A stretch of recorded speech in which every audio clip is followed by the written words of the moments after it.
আমি ঢাকা বিশ্ববিদ্যালয়ের সূর্যসেন হলের ছাত্র ছিলাম। আমি যখন সূর্যসেন হলে পড়ি, আমাদের একজন নাইট গার্ড ছিল, আমাদের মামা ডাকতাম, নাইট গার্ড ছিল। তিনি সারা রাত ধরে ডিউটি দিতেন, সকালে পিঠা বিক্রি করতে। তো আমি বললাম, মামা আপনি সারা রাত ধরে ডিউটি দেন, সকালে আবার পিঠা বিক্রি করেন, আপনি ঘুমান কখন?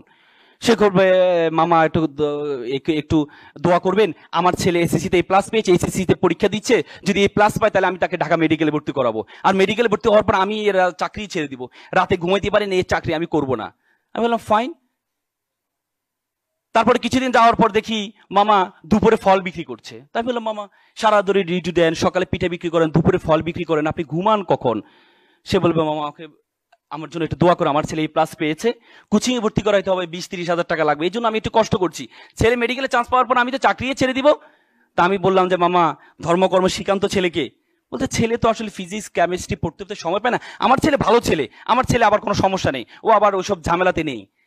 মা বাবা তো সবসময় সন্তান তার কাছে ভালোই থাকে। কিছুদিন যাওয়ার পরে আমি তাকে কোচিং এ ভর্তি করার ব্যবস্থা করে দিয়েছি, ছাড়ের ব্যবস্থা করে দিয়েছি। কিছুদিন হটফুট করে দেখে আমার রুমে মিষ্টি নিয়ে আসলো, মামা আমার ছেলে ঢাকা মেডিকেলে চান্স পেয়েছে। কি উত্তাল, কি আনন্দ! আমার লাইফে সন্তানের খুশিতে এত আনন্দ পিতামাতা হতে পারে আমি কখনো দেখিনি। মনে হচ্ছে সে মেডিকেলে চান্স পেয়েছে। একদিন কিছুদিন যাওয়ার পর মামা দেখি মন খারাপ করে বসে আছে। আমি বললাম, মামা আপনার মন খারাপ কেন? আপনার ছেলে ঢাকা মেডিকেল পড়ে, আপনার জীবন আর ঠেকে কি, আপনি মন খারাপ কেন? বলছে, বাবা আমাকে ক্ষমা করবেন। কি হয়েছে মামা? বাবা আমি আর পারছি না, বাবা আমি আর পারছি না, আমার ছেলে ইয়াবা আসক্ত, প্রতিদিন বাসায় এসে শোকেজের গ্লাস ভাঙে, আলমিরার গ্লাস ভাঙে টাকার জন্য। বাবা আমি বিশ্বাস করেছিলাম আমি যখন অসুস্থ হব আমার ডাক্তার ছেলে আমাকে সুস্থ করবে, আজকে আমি সুস্থ মানুষকে আমার ছেলে অসুস্থ বানিয়ে দিচ্ছে। এমন ডাক্তার ছেলে তো আমি চাইনি। আমার ছেলে যদি দিনমজুর হতো, আমার ভাইয়ের ছেলে দিনমজুর, সারাদিন কাজ করে এসে মা বাবার সাথে একসাথে খাওয়া দাওয়া করে, এমন ডাক্তার ছেলে তো আমি চাইনি, এমন অসভ্য ছেলে তো আমি চাইনি। With due respect to our guardians, আমি আপনাদেরকে সম্মান রেখে বলছি, আপনি আপনার ছেলেকে ডাক্তার বানালেন, ইঞ্জিনিয়ার বানালেন, কোনো কাজে আসবে না যদি আপনার ছেলের মধ্যে ধর্মীয় জ্ঞান না থাকে। এই ছেলে ভয়ঙ্কর আকার ধারণ করবে, ভয়ঙ্কর আকার ধারণ করবে। স্টিমলি হিল ইংল্যান্ডের শিক্ষা কমিশনের চেয়ারম্যান ছিল। ইংল্যান্ডের শিক্ষা ব্যবস্থায় 40 বছর কোনো ধর্ম ছিল না।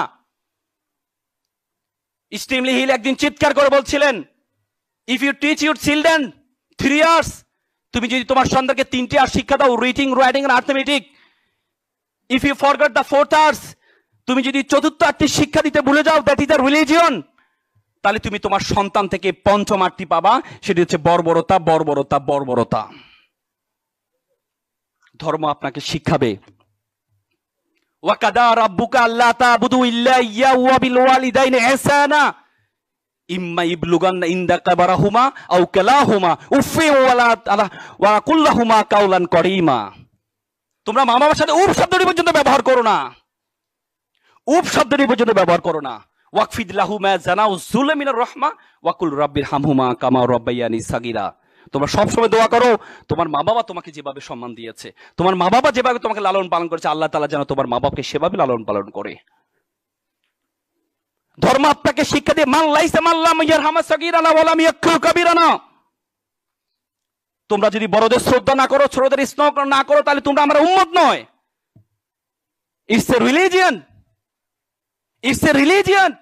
Each and every religion are emphasizing to respect senior brothers, to respect parents. অত শূন্য হকিল কামরু পরহিত কপদগিনী নির্বিষ্টাহ দলবগ পিঙ্গ কদলি কুঞ্জ প্রমোদ মানরা মাচ্ছন্নয় পরিহিত প্রকৃতি বিলক্ষণী কন্যা ক্রম গ্রহিত। প্রত্যেকটি ধর্ম ভালো কাজের কথা বলেছে, প্রত্যেকটি ধর্ম। সুতরাং আমি আপনাদের প্রতি অনুরোধ থাকবে, আপনি আপনার সন্তানকে ধর্ম শিক্ষা দিতে ভুলে যাবেন না।